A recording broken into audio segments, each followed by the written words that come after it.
Hello.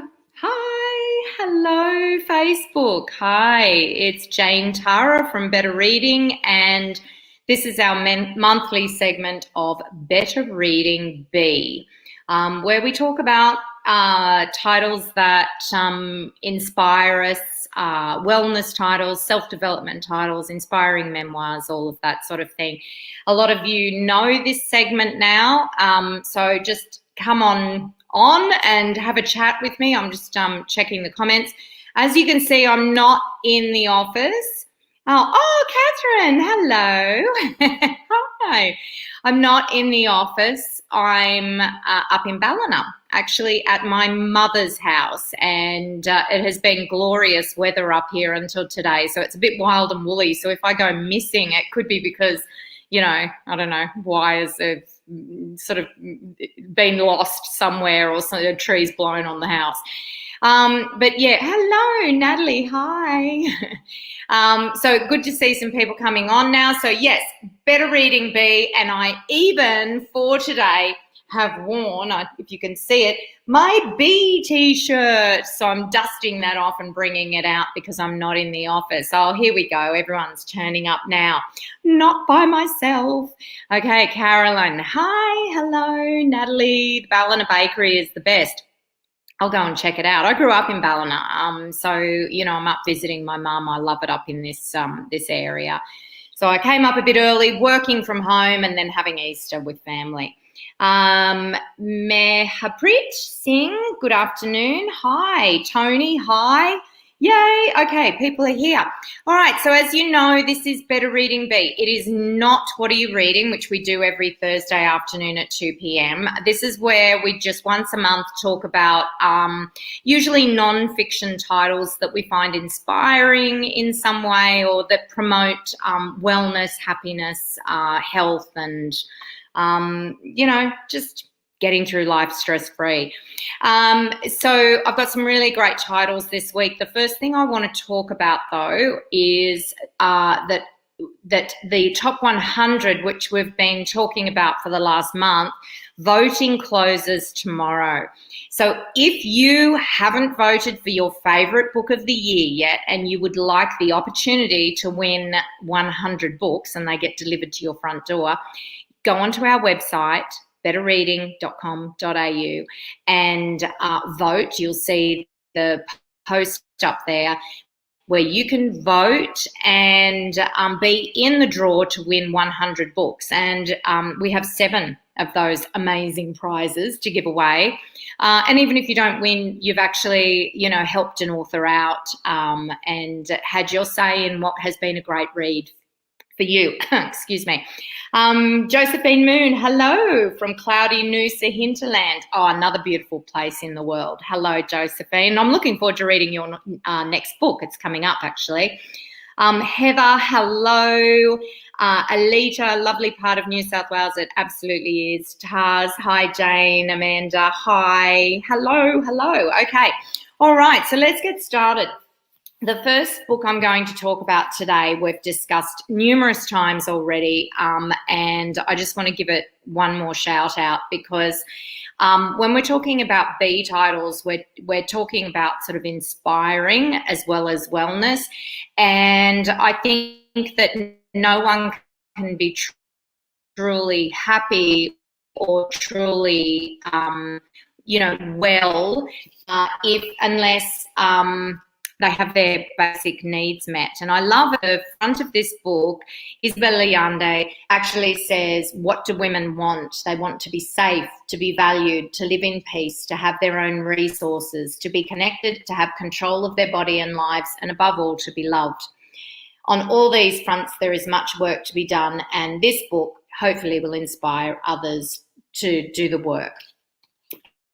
So I want to light the torches of our daughters and granddaughters with mine. They will have to live for us. We have lived for our mothers, and carry on the work that is still left to be finished. Okay, so this is a beautiful not very big, small, memoir cross call to arms for feminists, but a new type of feminism. And she talks about her life and how she's been a feminist since she was a very young child, watching her mother, who was a single mother, with no means to support herself and her 3 children, and how that actually shaped her. So we were very fortunate recently that Isabel did a podcast with Cheryl, and that is on our website or on wherever you get your podcasts from, Apple. Go and listen to it.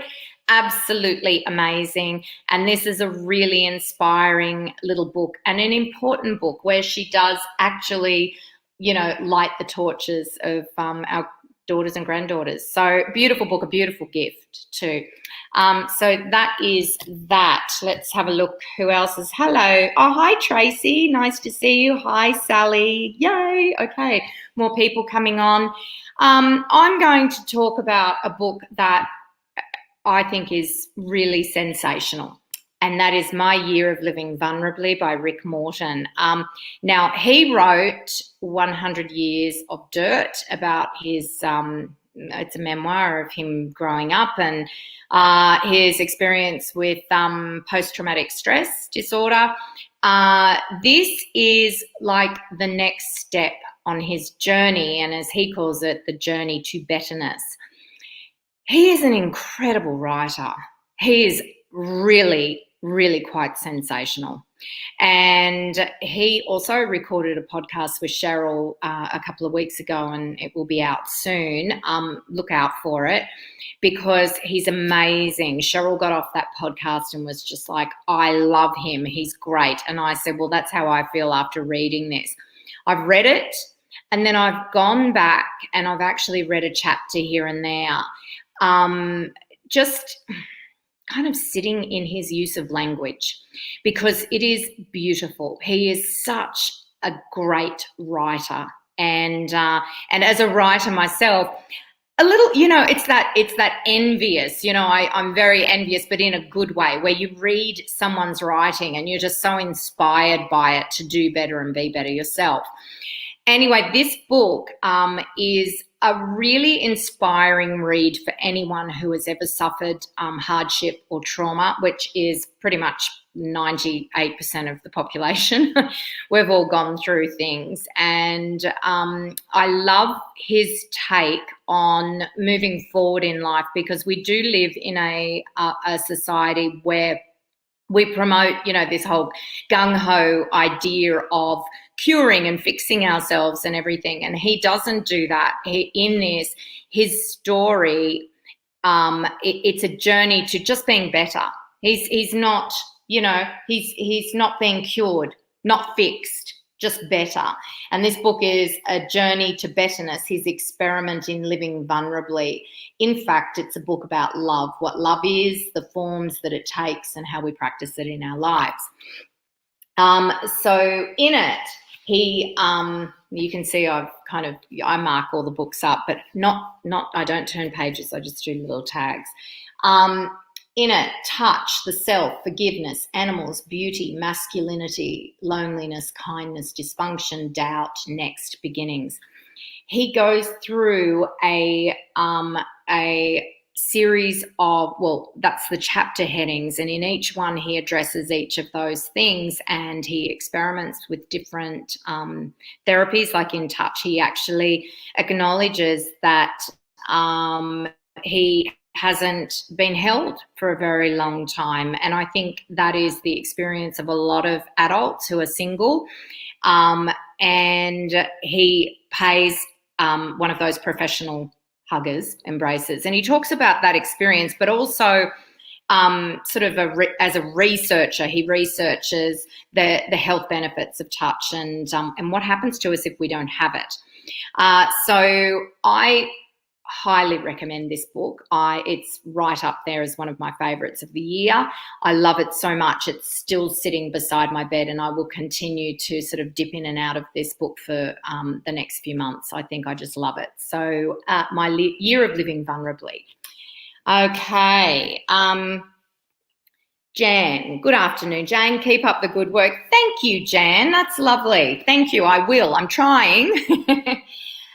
Look, this next book is another really fantastic book, and we also did a podcast with the author. So You're Not Broken by Dr. Sarah Woodhouse. And Sarah is a trauma expert and psychologist. And she, just to start with, look, the cover caught my eye because I actually lived in Japan for many years, and you can see this is the art of kintsugi, where the Japanese will put pottery back together.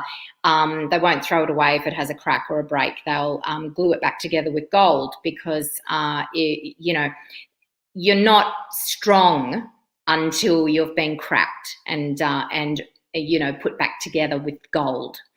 And so I love the cover. I think it's beautiful. This book, I tore through it. I really, really liked it. Those of you who are, sort of regulars will kind of know by now that, I'm a regular meditator. I meditate for an hour a day, and I truly believe in the benefits of meditation on the brain and on healing the brain and the body. Who am I to say it, right? I just do it and feel the benefits. But someone like Dr. Sarah Woodhouse is actually an expert, and she goes into the benefits of things like mindfulness and meditation as well on healing trauma. Now, this book is actually quite simple. The language that she uses, so it's not a book that you're going to pick up and feel overwhelmed. As she says, the majority of people have experienced some form of trauma. Trauma doesn't, and quite often they're surprised that they have experienced trauma because it doesn't rate as a traumatic experience, supposedly. But what trauma is not the experience itself, but your emotional reaction to it. So if you've had quite an extreme reaction to anything in your life, that can actually sit in your body and come out in various symptoms and in various behaviours that are basically trauma. And Dr. Sarah is saying that we're going to start to recognise trauma as a condition like anxiety or depression. And in doing so, we're actually going to be able to look at ways to treat it. And she talks about the symptoms in here of trauma, what to look out for in yourself, and then how to break free from it in really, really simple ways. And I think it's a great read, and I think it's very timely because when we're talking about, we joke that this is all very woo-woo, but actually there's so much science to back up self-healing now. And this is one such book from an expert on trauma, and I highly recommend it. And also go and listen to her podcast with Cheryl that will be out next week, and she's fascinating. Rick's first book is amazing, says Mari. Oh yes, absolutely. It is. I mean, he's really one of Australia's best writers, I think. I'm fangirl, fangirl, #fangirl. So, okay. So Wild at Heart, I'm going to touch on this one very quickly because I just read it on the weekend. It's not a self-help book, it's a memoir.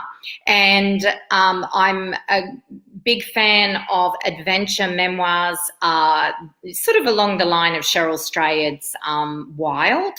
And I don't think we've seen a really, really great adventure memoir for a long time. And this one is sensational. Now, I'm not going to be able to pronounce the author's name correctly. She's French, but lived in Australia for a very long time. So Eleanor Giovello, you know what? I'm just going to learn it and I'll tell you next time. She was fascinated by Australia's brumbies. She was able to, through Guy Fawkes National Park, where there was a big slaughter of brumbies in 2000. There's now an organisation down there that helps you break in brumbies, and you can buy one, and it's a humane way of kind of getting them out of that environment. So she was able to tame 3, and she walked the bicentennial track of Australia with her 3 brumbies and her dog. And that is nearly 6,000 kilometres long. So she has walked basically from sort of the bottom of Victoria to the Daintree in the top of Australia. It took 3 years. She suffered a lot of physical ailments, not just exhaustion and pain, but also Ross River fever. She has this incredible connection to the Australian landscape, to the horses, and it is just inspiring. Now, I didn't read this and think, I'm going to do that. I'm going to walk the length of Australia. And I am a great walk. I've walked a pilgrimage walk in Japan. So I love the idea of long walks, but this is hardcore, this one. But what she does remind you to do is not let go of your dreams, and always just sort of step out of your comfort zone a little bit in life. And it is a very, very inspiring read. And also, if you're missing travel a little bit, armchair travel, I mean, the descriptions of landscape and stuff here are just really sensational. In it are photos that are, actually I'll show you some. She's just amazing. If you can see, there she is with her horses. There was a photographer who joined her for part of the trek, and, was able to capture, just the beauty of this pilgrimage that she made. And it has a really, really lovely ending, which I won't ruin for you, but Wild at Heart, definitely grab hold of that. Very quickly, I'm just going to do a shout out of a couple of other little titles that I think are great. The Golden Dust by Samantha Willis is a really, really inspiring memoir about a young woman who was, she's a jewellery designer who was called an overnight success, but she talks about the many, many years of work that went into that. Success comes at a price, and learning how to find balance in your life and all of that. It's a really great read and a wonderful memoir. How to Do the Work by Dr. Nicole LePera is a big one at the moment, along the lines of You're Not Broken by Dr. Sarah. So it's just, it goes to show that there are a lot of experts out there who are starting to talk about trauma, and also ways to heal using things like mindfulness and, all those techniques that used to be woo-woo, but they're not now. We need to be still. We need stillness and silence in our lives. And finally, last month I mentioned I'm so effing tired, because I was so effing tired. And I said to you that I would, and that is by Dr. Amy Shah. I said I was going to try the program that she has at the back of the book to help lift your energy, and includes some intermittent fasting and things like that. Well, I've done it for a few weeks now, and not 100%, but I gave it a really good shot for a week, and then after that I've just included a lot of the things I read about in this book, and I'm on fire. Oh, seriously, I've got so much more energy. I actually have. And I really do think that the fasting helps with that. It really clears your mind and gives you a lot more energy. So I'm so effing tired. Grab hold of that one as well. That's it for this week or this month. What we do is we put a list of these books onto the website. We share them in the newsletter that will go out tomorrow. So there's links to them. If you're wondering what was that that book that Jane was talking about, just go on and check it out. There is a book list there. Keep comments coming. Definitely, if you've read something that you find inspiring, let us know, because we're on the lookout for good titles all the time, and it doesn't have to be a new release. Okay. I'm interested in anything that you think is really interesting in the whole B genre. Don't forget to vote for the top 100. Voting closes tomorrow. And how happy would you be if you won 100 books? So, so get over there, vote for your favourite book of the year. And I'll be back in Sydney next week, but I will see you next month from the office, Better Reading B, and I'll see you in April. Okay, bye.